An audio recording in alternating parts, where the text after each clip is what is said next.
Bismillahirrahmanirrahim. Alhamdulillahi rabbil alamin. Wassalatu wassalamu ala ashrafil anbiya'i wal mursalin, habibina wa habibi ilahil alamin, bil qasim al mustafa Muhammad wa ala alihi at-tayyibin at-tahirin wa ashabihi al-mayamin al-muntajabin. Para pemirsa dimanapun kalian berada, Assalamualaikum warahmatullahi wabarakatuh. Pemirsa sekalian, kita manusia tidak hidup di ruang kosong. Sebaliknya, kita berada di dunia yang syarat dengan relasi dan hubungan.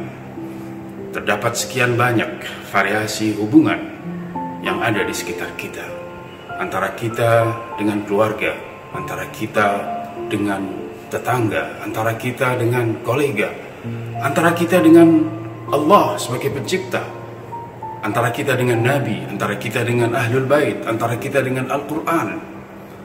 Nah, sejumlah relasi dan hubungan yang ada, sejumlah itu pula terdapat hak yang harus kita penuhi.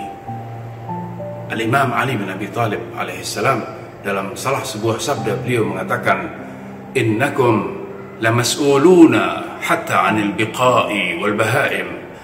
Kalian bertanggung jawab bahkan berkenaan dengan bumi dan tanah, berkenaan dengan binatang. Allah subhanahu wa ta'ala kelak akan meminta pertanggungjawaban dari kalian tentang tanah, tentang sumber daya alam berupa tanah yang mungkin bisa kalian makmurkan namun kalian telantarkan, tentang binatang yang mungkin kalian sakiti atau kalian sita haknya. Semua akan dimintai pertanggungjawabannya. Dalam banyak riwayat disebutkan bahwa ada pihak-pihak tertentu, ada maujud tertentu yang kelak di akhirat akan mengeluhkan kepada Tuhannya, mengeluhkan kepada Tuhan tentang perlakuan pihak lain terhadap mereka. Salah satunya adalah Al-Quran. Al-Quran akan mengeluh kepada Tuhannya, mengeluhkan tentang umatnya yang konon meyakini Al-Quran namun tidak membacanya, atau membacanya namun tidak mengamalkannya. Tentang mereka yang merasa cukup untuk menjadikan Al-Quran sebatas dekorasi di mobil mereka agar terhindar dari insiden dan kecelakaan, atau menjadikan Al-Quran sebatas aksesoris pelengkap untuk mahar perkawinan mereka. Al-Quran akan mengeluhkan kepada Tuhannya. Begitu juga masjid akan mengeluh kepada Tuhannya, mengeluhkan akan tetangga-tetangga masjid yang mungkin tidak meramaikannya. Orang alim di antara kita juga kelak akan mengeluh kepada Tuhan tentang perlakuan umatnya yang menelantarkan dan tidak memanfaatkan keberadaannya. Apa artinya bahwa maujud tersebut akan mengeluh di hadapan Tuhan? Artinya adalah bahwa selama di dunia mereka memiliki hak yang harus dipenuhi, namun tidak dipenuhi atau belum dipenuhi oleh yang lain. Para pemirsa sekalian, parameter keberagamaan dan keimanan seseorang terletak pada pemenuhan hak orang lain, pemenuhan hak makhluk yang lain. Sayangnya kita atau kebanyakan dari kita terbiasa untuk menilai orang secara kuantitatif, memberikan skor baik dan buruk kepada seseorang berdasarkan kuantitas ibadah yang dia lakukan, berdasarkan berapa sering ia melaksanakan ibadah haji dan umroh, berapa kali ia bepergian untuk ziarah, berapa banyak sedekah yang ia berikan, berapa kali ia berpuasa dalam satu minggu, berapa kali ia menghatamkan Al-Qurannya dalam satu bulan. Seluruhnya berdasarkan kuantitas ibadah. Padahal kita tahu para pemimpin kita, diantaranya Al-Imam Ja'far As-Sadiq alaihissalam, pernah bersabda, la tanduru ila tuli ruku'ir rajul wa sujudih, walakin anduru ila sidqi hadithih wa adai amanatih. Kalian jangan lihat seberapa lama ruku' dan sujud seseorang, tapi lihatlah kejujurannya dalam tutur kata, kejujurannya dalam memegang amanat.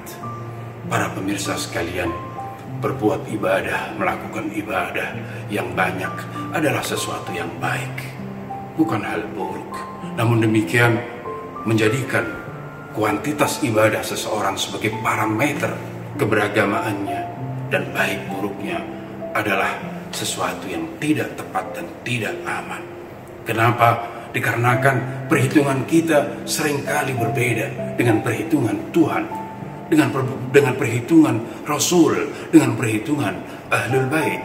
Sesuatu yang mungkin di mata kita tampak besar, belum tentu hal yang sama besar di mata Allah. Bisa jadi bukan sesuatu. Begitu juga sebaliknya, sesuatu yang mungkin kecil dalam pandangan kita belum tentu juga kecil di pandangan Allah. Ada sebuah kisah menarik. Dhunnun, seorang tokoh sufi, suatu hari keluar dari rumahnya. Ia menyaksikan tetangganya yang seorang Yahudi tengah menabur biji-bijian di atas salju.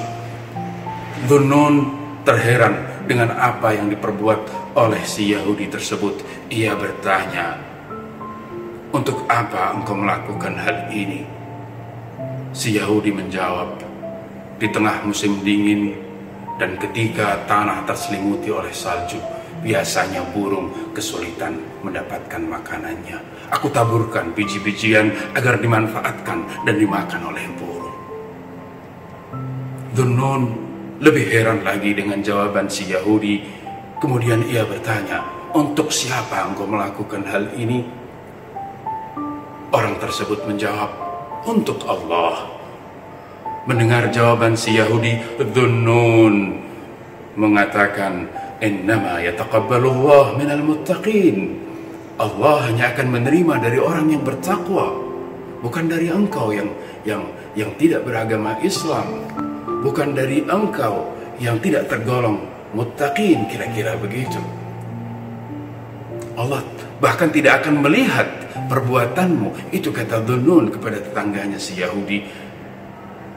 Tetangganya tidak berputus asa. Ia berkata kepada Dhunnun, "Allah melihat atau tidak melihat, yang penting biji-bijian yang aku tabur akan dimanfaatkan dan dimakan oleh burung."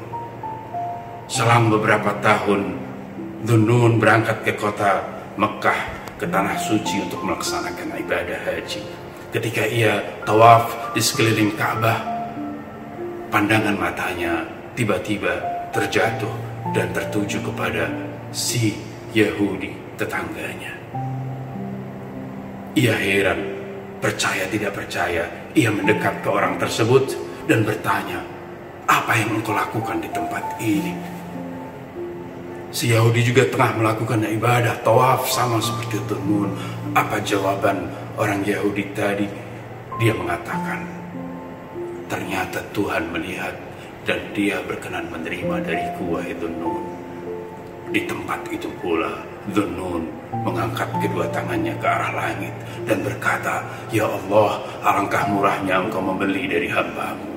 Hanya dengan beberapa biji-bijian Allah berkenan memberikan hidayat Islam kepada seseorang." Apa itu artinya?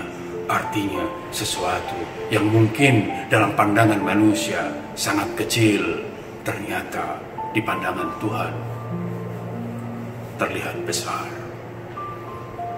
Ada kalanya sesuatu yang kecil dan sedikit pada hakikatnya tidak kecil dan tidak sedikit. Ia tergolong kecil yang ternyata besar, sedikit yang ternyata banyak. Kembali lagi para pemirsa, parameter keberagamaan dan keimanan seseorang tidak terletak pada banyaknya ibadah. Apa arti ibadah seseorang yang banyak? Apa arti sujudnya yang lama yang sampai membuat jidatnya menghitam? Tetapi kalau di dalam rumah tangganya ia berperilaku seperti Shimir, pembunuh Al-Husain di padang Karbala. Parameter keimanan seseorang adalah ketika ia berkomitmen untuk memenuhi hak orang lain dalam kehidupan yang nyata. Ketika seseorang dalam urusan uang tidak mengambil hak orang lain, ketika seseorang menghormati orang tuanya, ketika seseorang memberikan hak kepada tetangganya, kepada anak-anaknya. Oleh sebab itu, ingatlah bahwa kalian hidup di dunia yang penuh dengan relasi dan hubungan, dan bahwa kalian harus memenuhi hak-hak yang timbul dikarenakan relasi dan hubungan tersebut. Sekian, wassalamualaikum warahmatullahi wabarakatuh.